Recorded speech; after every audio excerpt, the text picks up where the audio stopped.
السلام عليكم ورحمة الله وبركاته. ندعو الله سبحانه وتعالى أن يرفع الوباء الغلاء فيروس كورونا عن مصر وعن جميع دول العالم، ونصلي ونسلم على أشرف الخلق صلى الله عليه وسلم. الفيديو بتاعنا النهاردة مقدمته هنشكر الناس على الألف مشترك. لكن أنا بعيب برضو عليهم إن هم ما بيشاهدوش الفيديوهات عندي وما بيتفاعلوش معايا على القناة، وانا اللي بيتفاعل معايا واللي بيشاهد فيديوهاتي بتفرج له برضو على فيديوهاته. طبعا نشكر الاستاذ او المستر عاطف الذهبي، شكرا كبيرا، لان هو حتى يعني في قناته بيعلم الناس المصداقية، وبيعلم الناس ازاي ندعم بعض وازاي نقف مع بعض وازاي نشاهد لبعض، مش مجرد اشتراكات كده وهمية وخلاص. الراجل ده راجل محترم جدا، وانا بشكر شكر جديد، شكرا كبيرا جزيلا. وبشكر بعض القنوات اللي رفعت لي برضو على المنتدى بتاعها، زي قناة بريت شانل وقناة أنا يومياتي أنا وبناتي. وبرضو نشكر قناة بكرة أبقى مليونير. كل الناس دي لها الشكر والاحترام.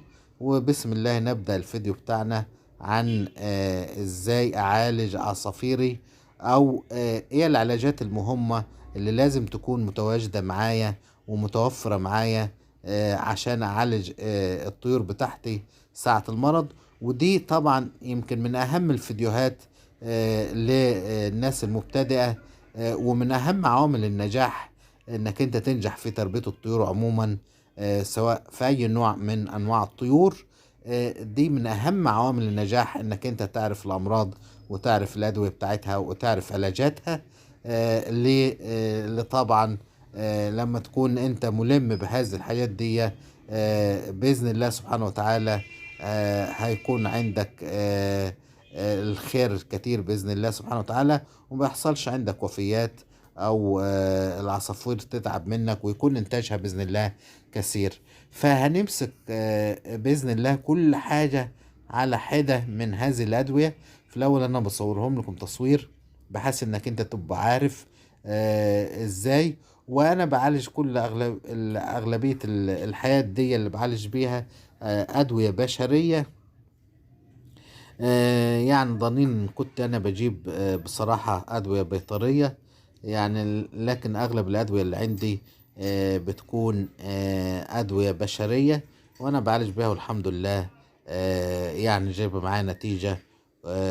لأن هنا هي في الغالب بتستخدم للأطفال الصغيرين، وطبعا بتكون آمنة للأطفال الصغيرين. إن شاء الله هنمسك كل اول حاجة عندنا هنا اللي هو السريلاك. والسريلاك ده لازم يكون موجود عندنا ومهم جدا. سريلاك قمح بدون لبن للاطفال وده مهم جدا ليه؟ لان انا طبعا العصافير الصغيرة اللي ما بلاقيهاش بتاكل، او امها لسه ما بتعرفش تزججها، او انت عاوز تربي يدوي على اساس تخلي العصفور بتاعك اليف ويطير معاك، فلازم يكون عندك سيرلاك القمح وبندوبه طبعا، وبنعمل بيه تأكيل يدوي وبنوكل العصافير تأكيل يدوي. وانا عامل طبعا فيديوهين عن التأكيل اليدوي. هسيب لكم اللي هو الرابط بتاعه اسفل الوصف. اللي معايا ده اوكتوموسرين 5%، وده محلول بشري بيتباع في الصيدليات البشرية، وده علاج فعال ومأمون للاستعمال في الجرب والهرش والحكة للبشر يعني، للإنسان يعني اللي عنده هرش أو جرب. لكن احنا بنستخدمه في الطيور لقتل النمل والفاش والحشرات، وده ممتاز جدا في قتل النمل والحشرات والفاش في الطيور. بستعمله طبعا ان انا برش بيه البيضات والعشوش والاقفاص قبل ما نشغلها يعني، او ما نحط فيها عصافير، بحيث ان هي ما يجيلهاش نمل او ما تصابش بالفاش. وان حبيت ارش طبعا بشيل منه الطيور. ولو رشيت انا بالطيور ما رشش على العينين، لان هو بيصيب العصفور بالعامة. فعشان كده تجنب رش العينين بيه. وهو ممتاز جدا بصراحة، وفعال جدا في النمل وحشرة الفاش. آه بعد كده اللي هو فيه البندكس. البندكس ده شراب برضو مضاد للديدان، واسع المدى، وده بيستخدم برضو للأطفال. زي ما انتم شايفينه 60 ملي، شايفين مرسوم على رسمة الديدان اهي، اللي بيعالج الديدان في بطن الأطفال الصغيرة طبعا. وبنستخدمه احنا، هو عبارة عن معلق. قبل ما استخدم انا برج كده بحيث ان هو يمتزج مع نفسه. وباخد منه، انا عندي هنا قطارة مدرجة، باخد نص سنتي، بحطه على الزجاية لمدة 3 ايام، وبعيد قبل كده وبيعيد بعد كده اللي هو القارة بعد 14 يوم. في النستاتين برضو زي ما انتم شايفين في الصورة، ده معلق برضو محلول يؤخذ بالفم للأطفال، برضو بنرجه قبل الاستعمال. وبيبقى فيه قطارة برضو مدرجة، بس أنا شايل القطارة بستخدمها في حاجات تاني. ده بنحطه برضو نص سنتي في المزجة لمدة 3 أيام أو 4 أيام. ده بيعالج الكنكر وبيعالج أي حاجة أو ارتجاع في المعدة. لما تلاقي العصفور بيرجع كده، تعرف إن معدته تعبانة. وفي بعد كده الفلاجيل. الفلاجيل ده زي ما أنا قلت لكم في الفيديو السابق اللي قبل ده على طول.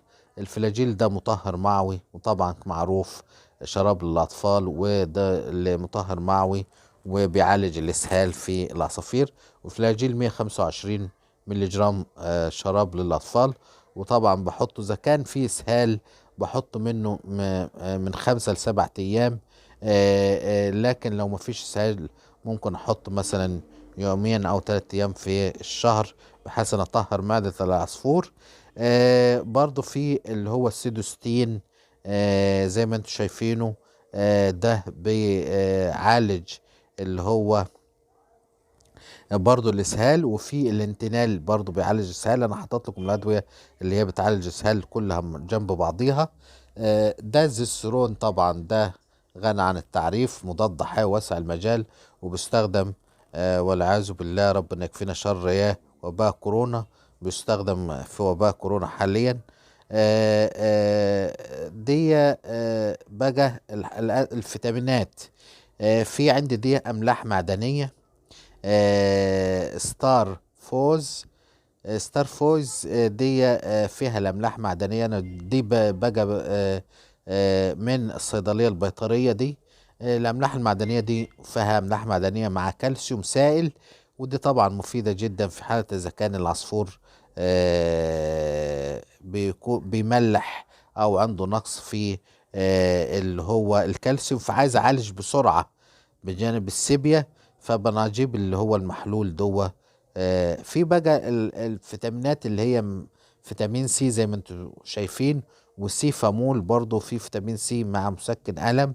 ده في حالة إذا كان إن أنا عاوز أقوي مناعة العصفور، ومضاد للإجهاد الحراري في الصيف، وكمان مقاوم للبرد في الشتاء.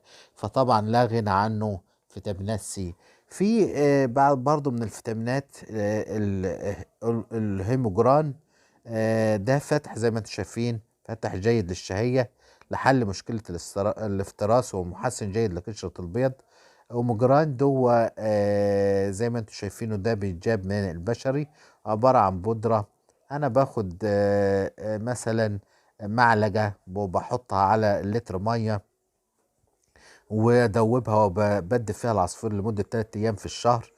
طبعا لما يكون العصفور زي ما انا قلت لكم في الفيتامينات، ما نديش العصفور لما يكون فاجس جديد لغاية ما تكبر العصافير، يكون مثلا عندها 15 يوم نديها فيتامينات. في الأوميجا زي ما انتم شايفين في الصورة، ميجا ادماين، ده عبارة عن فيتامين ألف ودال 3 ه. ده برضه بجيبه من الصيدلية البيطري. في نقط بتاعة أطفال للفم مكمل غذائي سي فيت برضه بنستخدمها. في جي سي مول برضه فوار. ده فيه فيتامين سي وبتاع في حالات نزلات الذئبات دي، إذا كان في حالة نزلات برد عندي.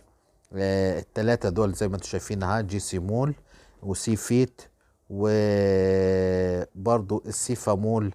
التلاتة دول بديلهم انا بيعملوا مقاومة وزي ما يقول مناعة ضد أمراض البرد، وبعالج بيها برضو في أمراض البرد والنزلات المعوية، نزلات البرد يعني والإنفلونزا.